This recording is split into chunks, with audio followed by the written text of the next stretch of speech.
A few years ago, I went to the hospital with my grandmother and my pregnant aunt for a checkup.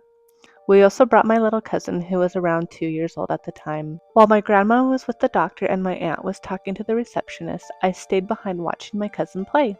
At some point, I noticed he was playing with a little girl around his age. They were laughing, running around, playing together, normally. So when my aunt came back, I smiled and said something like, "Aw, he's so cute playing with that little girl."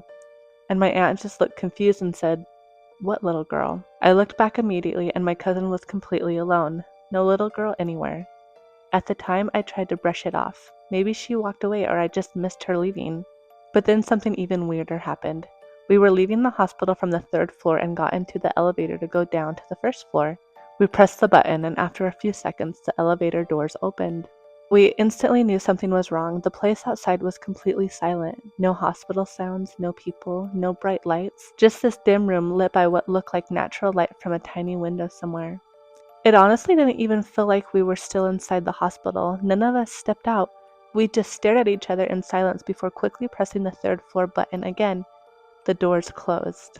Then when they reopened, everything looked normal again. But somehow, we weren't on the same floor we started from. At that point, I went up to the security guard and asked, "Is this the third floor?" And instead of answering normally, he asked, "Is that where you're trying to go?" That immediately creeped me out. He ended up calling a nurse to help us get back downstairs. The weird part? The nurse pressed the exact same button we had pressed before. And this time the elevator took us directly to the normal first floor without any issue. Before we left, we asked him about the strange floor we ended up on, and he casually told us, "Oh, people get lost in this hospital all the time. Apparently, the place we accidentally ended up was the rooftop level."